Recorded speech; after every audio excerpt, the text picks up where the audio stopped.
Setahun berjalan, Yayasan Karya Bakti Esra Soro terus beroperasi dalam kegiatan sosial dan keagamaan sesuai dengan visi dan misi yang telah ditetapkan. Program penginjilan melalui media terus dilakukan dengan memproduksi konten-konten rohani berupa acara Esra Soro Menjawab atau program tanya jawab seputar iman Kristen dan mendukung pembuatan film Suatu Hari Nanti bekerja sama dengan Pijar TV Jakarta dan tim.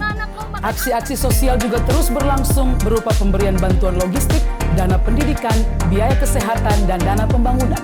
Yayasan KBS juga mulai merintis sebuah program percepatan keaksaraan pada anak melalui program mobil pintar sebagai upaya membangun kemampuan membaca anak usia dini dan sekolah dasar yang diimbangi dengan pengajaran nilai-nilai Kristiani pada anak. Kami berkomitmen untuk terus memberikan layanan terbaik dan bertanggung jawab sebagai bentuk syukur kami kepada Tuhan dan pertanggungjawaban kami atas kepercayaan dari semua simpatisan dan donatur setia yang mendukung pelayanan ini melalui doa dan dana. Jika saudara ingin mendukung pelayanan kami, saudara dapat berdonasi melalui rekening yang tersedia atau menghubungi kami melalui nomor berikut ini. Doakanlah kami dan mari melayani Tuhan bersama. Tuhan Yesus memberkati. Shalom Pak Esra, mau tanya Pak, apakah pernikahan yang sudah diberkati bisa nikah ulang? Setahu iman saya tidak bisa, tapi hari ini gereja Pentakosta saya lihat bisa menikahkan kembali pasangan yang sudah nikah. Apakah ada ayat firman Tuhan yang kita bisa pelajari sama-sama? Dan juga ingin bertanya tentang pasangan yang beda agama, contoh Kristen dan Islam. Bagaimana pendapat firman Tuhan untuk itu? Terima kasih Pak. Salam dari Jayapura, Papua. Maksudnya nikah ulang ini bagaimana? Orang yang sudah menikah, lalu pasangannya mati, lalu dia dinikahkan kembali dengan pasangan yang baru, orang yang baru. Kalau itu sih tidak masalah sepanjang ya pasangannya sudah mati, bukan karena cerai yang selain perceraian karena zina. Tapi kalau misalnya menikahkan kembali orang yang pasangannya, misalnya saudara dengan istri saudara sudah nikah, lalu saudara dinikahkan ulang lagi dengan istri saudara. Lah untuk apa nikah ulang? Kalau memang sudah pernah dinikahkan.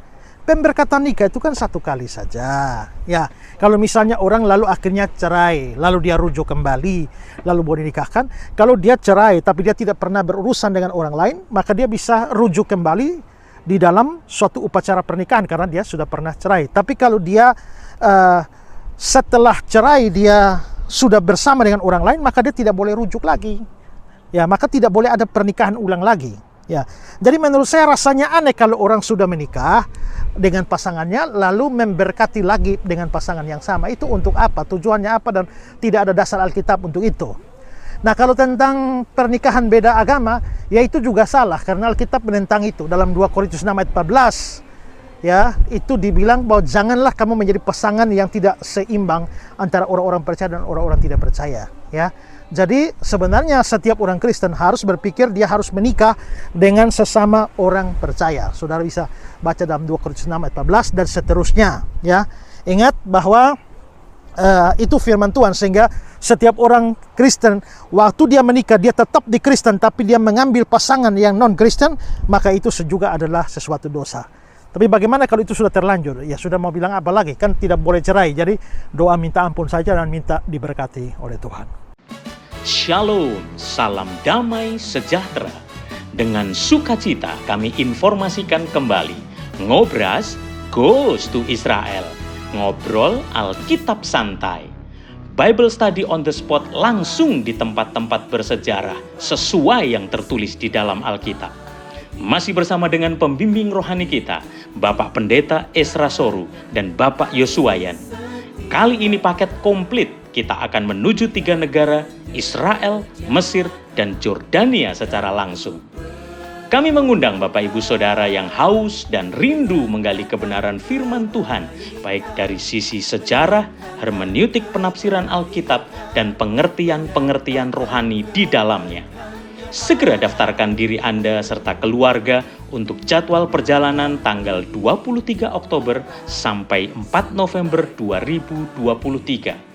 Atau bisa bertanya secara langsung dengan Kairos Tour di nomor 087 888 00 9854. Pastikan Anda diberkati dengan pengenalan akan Tuhan lebih lagi melalui perjalanan rohani ini.